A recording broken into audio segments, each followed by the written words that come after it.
Hi, it's Ken Kreitzer for Cam Vets Media. An Army football practice. Black Knight's getting set to play UAB on Saturday. I have a chance to talk with the defensive coordinator for Army football, and that is Nate Woody. And Coach, it was kind of a challenge down at East Carolina last week. They came out really hard in the first quarter. What made them tough to stop in the first quarter? I think they were running off a script and executing. I think we talk a little bit about leverage, and we lost that leverage at times in that first quarter, and unfortunately it was for big plays. So we needed to make some stops on third down. We knew that East Carolina was one of the top teams in the country as far as tempo, and we had practiced some of that, and this was something that the speed of the game was something that we needed to catch up to. So shame on us. We got better at it. The second quarter, and third quarter, and fourth quarter, and you can't have those quarters back. But sure wish I could have that first one back. You know, we're in basketball. Sometimes a team will go out to a big lead early in a game. They've got so much energy. The crowd is really, encouraging them. And the opposition just has to try to get through that period until they slow down. Is there an equivalent in football when you're going into a big time intense atmosphere and you're going out on defense first, that you really have to find a way to slow down that opposition that's really high energy? I think always the momentum of the game is something that we talk about, and it's something that you got to understand. So once that momentum gets in your favor, it's something that you want to ride and you want to use it as long as you can. When it's going against you, you got to find a way to turn it around the other way, and that was what we did. After that first quarter, we gave up some points to them, a year ago, and just the exact opposite. We gave them up some points, in the fourth quarter, a year ago. We gave those points up in the first quarter this year. But again, we had discussed momentum and how you got to get it turned around and how you get it stopped. And I was really proud of the way the guys fought back. And I think they really scrapped and got after it. And for the rest of the ball game, defensively, we didn't give up any scores. There's still some things that we needed to clean up, after the ball game, looking at the film. But the effort was outstanding, and with that effort, I feel like we're going to continue to get better and better. Absolutely, 3 quarters where their offense did not score in the game. Which did you feel was better or needs more work? You're rushing the quarterback. I know Caleb Fortner, that's kind of his role, and then your pass coverage. Which are you putting more effort on now? Well, anytime that the quarterback on average gets rid of the football in 2 seconds or less, then if you blitz someone, then I feel like you're wasting a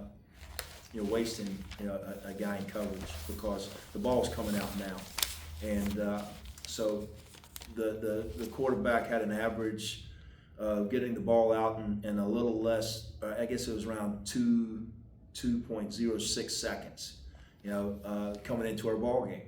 So we did play a little bit more coverage early in the game, and then there was times where we brought the pressure. So you got to mix it up. You can't do all or neither.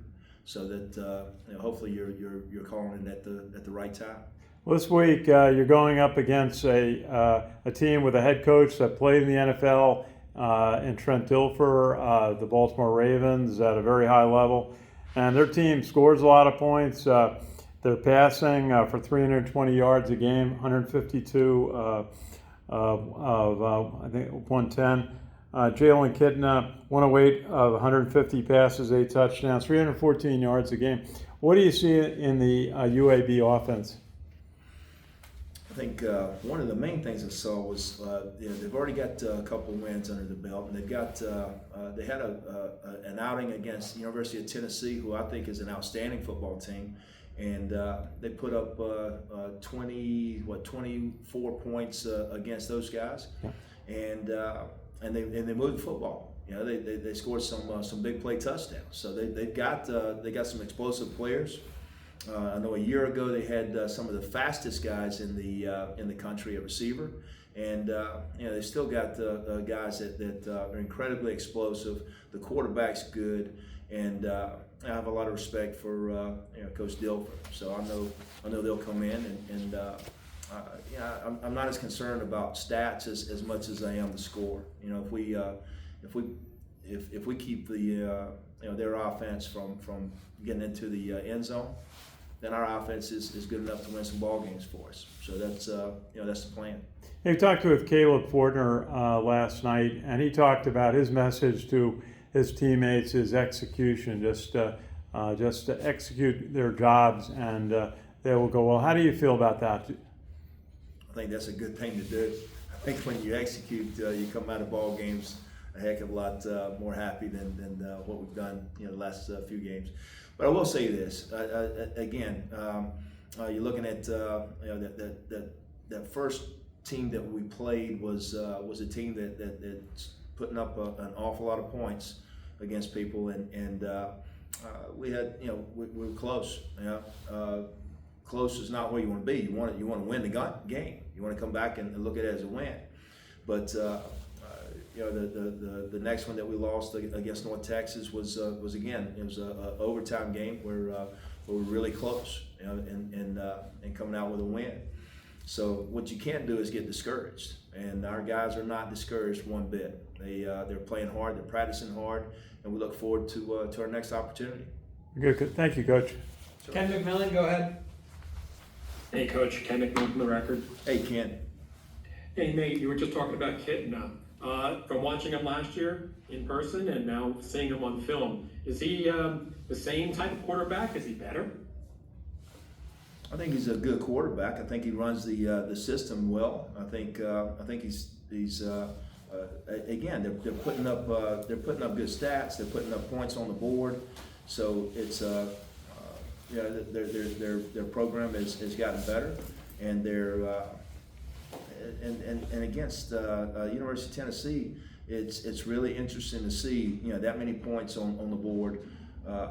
Against an SEC power like Tennessee. So we understand that it's going to be a tough ball game, no doubt. But we're looking forward to the next one. Colin Madison is supposed to be back this week. Tell me, is he back? And if so, what do you think his return will be an impact on your team? I do hope he's back. We got a few reps in practice today with him, but we, I'm still not sure 100% if he's back for the ball game. We'll find that later. Find out that later in the week.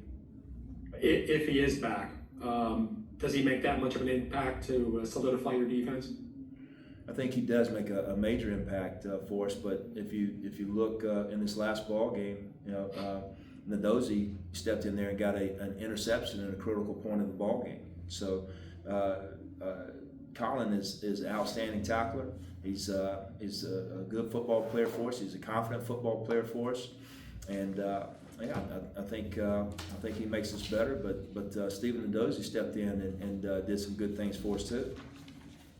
Was it Eric Ford who came in and broke up that play and got the fumble recovery? It was. Eric is. That was a heck of an individual effort there. Tell me about what you're seeing from him. He really showed out. The first ball game of the season, he stepped up and got a strip sack and batted the ball away on a critical down for us. He's making plays, and he's a guy that I always thought he could. And now it's his time to shine, and he's making the most of it. So he's got quite a few tackles each ball game, and several big plays for us, in a couple of different ball games. So we need him to continue to make those big plays, and I think he's got an awful lot of confidence right now. And last point, Cody told us last night that the offense, I assume versus a defense, really went at it yesterday. You guys had a very, very aggressive practice, and he said that all jobs, with the exception of maybe one or two, were up for grabs. What is your take on the defense? Did you guys get after it this week, and are jobs up for grabs? Yeah, absolutely. We get after it. I think I got an awful lot of confidence in our defense and a lot of respect. Those guys don't come out and take days off. They work hard. And again, I'll go back to that this last ball game. I thought our kids really, once they got down in a hole in that first quarter, they dug down and fought like heck, and it gave us an opportunity to fight back in the ball game. I love the way that they're practicing. I think they're going to get better and better as the season goes on, and I do talk to them a little bit about some of the opponents that we played are really good football teams. We needed to make a play or two more to win the ball game, but those are a couple of losses to teams that I have a great deal of respect for. So we'll continue to get better, continue to work hard, and everybody is always competing for their job. That never stops, and we're always looking for the best combination of players to put on the field at the right time, and we'll continue to do that. Yeah, just to clarify, I wasn't saying that you guys haven't been getting after it. I'm just wondering, because sometimes you coaches will say you'll dial it up to 100% in practice versus 90 or 75%, to preserve guys or go after it. I'm just asking if you guys, ramped it up in any way for any reason. Yeah, I thought this. I thought it was a very spirited practice. I thought tonight was a very spirited practice, and the speed of practice does change at times, because if you don't have enough recovery time for a big ball game we've been playing a lot of plays, a lot more than what we played last year. We got to do a little bit better job on third down and getting off the field, and we got to make sure that somehow we can get some of the takeaways and see if we can cut some of those numbers that were out there down. But if you don't, you better make sure that the guys have enough energy for the ball game. And I think we did. I thought we finished well, and again, I thought practice was very, very spirited. Last couple of days. Was yards after contact a big concern, especially early last week? It's been a concern to me several ball games. So just being able to make tackles a little bit better. We had a great game against Kansas State as far as tackling. It was outstanding, one of the best I've ever been a part of. But there's also some times where we're missing tackles because maybe a guy is not playing with the proper leverage in front of the guy that's trying to make the tackle, and someone gets up to block him, and the time on getting off the block and getting to the ball carrier is interrupted, and it's not clean. So you got to get some guys to do their job a little bit better, fundamentally, and that'll help us in making those tackles, when those opportunities come.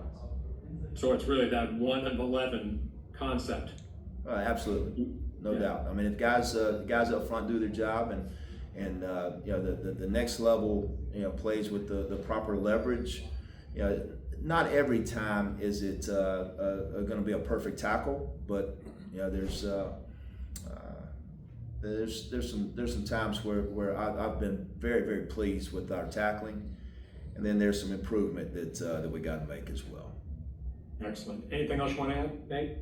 I just right now I just love the way our kids are practicing. I love the attitude that they have, and I look forward to going out there and working with them every day, and looking forward to this ball game.